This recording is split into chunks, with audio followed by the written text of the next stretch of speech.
ब्राह्मण कभी भिखारी नहीं होता, ध्यान रखना। ब्राह्मण किसी से भिक्षा नहीं मांगता।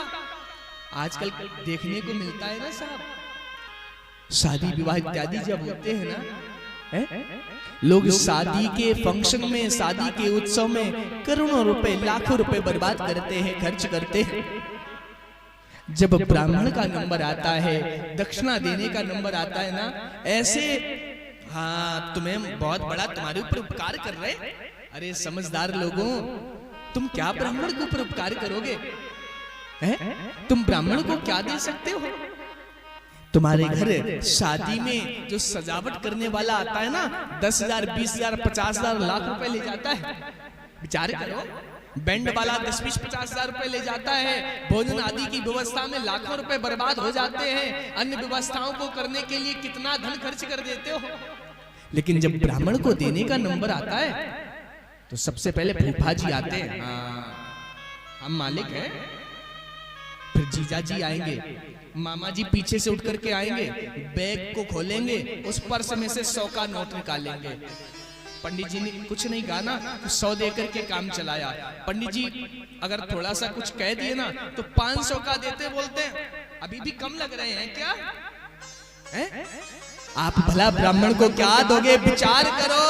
वह ब्राह्मण आपके घर में आता है, आपके पुत्र, आपकी पुत्र वधू का विवाह संपन्न कराता है, इतने विशाल, इतने विराट, इतने बड़े यज्ञ का आयोजन संपन्न कराता है। मुख्य भूमिका विवाह में अगर किसी की होती है तो एक ब्राह्मण की। आप साउंड नहीं करोगे, डीजे नहीं करोगे, चलेगा साहब? माली को नहीं बुलाओगे, चलेगा? एक बार भोजन एक बार नहीं बनेगा, कमजोर होगा, नाश्ते से भी काम चल सकता है। लेकिन ब्राह्मण नहीं आया, ब्राह्मण ने पूजन नहीं कराया, आपके पुत्र वधू के साथ में, पुत्र के साथ में दिव्य मंत्रों को बोल करके पुत्र को, पुत्र वधू को आशीर्वाद प्रदान नहीं किया, आपके पुत्र का विवाह नहीं हो सकता। फेरे नहीं डलाए, भावर नहीं डलाई, विवाह संपन्न नहीं हो सकता। जिस व्यक्ति का विवाह में इतना बड़ा योगदान हो, इतना बड़ा सहयोग हो, आप उसे लुटेरा कहते हो, भिखारी कहते हो? तुम्हें 1100 रुपए देने में पंडित जी को लज्जा आती है? समझते हो बहुत कुछ दे दिया तुमने, सब कुछ लुटा दिया साहब। तुम क्या दोगे उन्हें?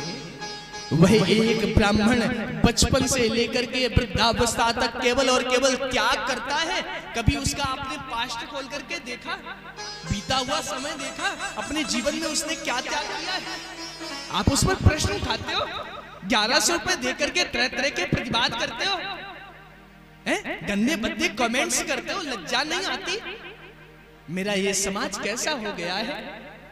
वह ब्राह्मण अपने जीवन में घर को छोड़ता है, माता पिता के स्नेह को छोड़ता है, बंधु बांधवों को छोड़ता है। जो अवस्था, जो उम्र खेलने की होती है, वह ब्राह्मण बालक गुरुकुल में जाकर के वेदों को पढ़ता है। आप लोगों के बच्चे 11-11 बजे तक सोते रहते हैं घर में, वह ब्राह्मण बालक 4 बजे उठ जाता है, उठ करके संध्या बंदन करता है, स्नान करता है, भगवान का भजन करता है। खाने में बहुत सुंदर सुंदर ब्राह्मण बालकों को वस्तुएं नहीं गुरुकुल में मिलती, जो रूखा सूखा मिल जाता है उनको खा करके पेट भर लेता है, अध्ययन करता है। तुम लोग कहते हो ब्राह्मण क्या करता है? कैसे कैसे लोग ब्राह्मणों के ऊपर प्रश्न उठाते हैं। बहुत कष्ट होता साहब, हृदय रो पड़ता है। क्या दोगे किसी ब्राह्मण को दक्षिणा?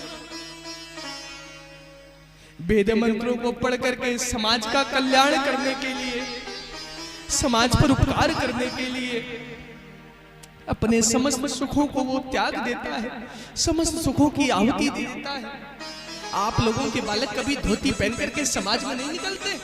लज्जा आती है, उन्हें शर्म आती है। एक ब्राह्मण बालक धोती पहन करके, त्रिपुंड ऊर्ध्वपुंड लगा करके समाज में जाता है, सभी के बीच में उठता है, बैठता है। कैसा भी कोई उत्सव हो, क्या वो दूसरे वस्त्रों को कभी पहनता है? सोचा है तुमने कभी? फिर पूछ लो ब्राह्मण क्या किया समाज के लिए? आज अगर ब्राह्मण ना होते, वो उपकार ना करते, ये समाज हमारा कितना भ्रष्ट हो गया होता।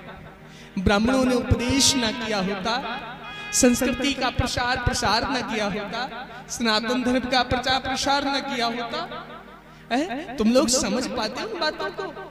परमात्मा के चरणों से स्नेह कर पाते? कभी कभी नहीं साहब। कभी ब्राह्मणों को शब्द मत बोला करो। ब्राह्मण कभी लुटेरा नहीं होता, ब्राह्मण कभी चोर नहीं होता, ब्राह्मण कभी डकैत नहीं होता, ब्राह्मण कभी आपको लूटने नहीं आता ना साहब। ब्राह्मण का भी परिवार जुड़ा होता है, एक परिवार उस धन से भी चलता है।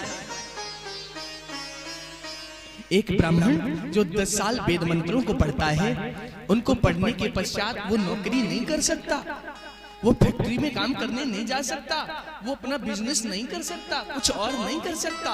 वो केवल और केवल आपको हरि की कथा सुना सकता है, आपके जीवन में बदलाव ला सकता है। आप जब उसके लिए प्रतिवाद करते हो, गंदे बद्दे शब्दों को बोलते हो, वो कुछ कहता नहीं पर हृदय रोता है साहब।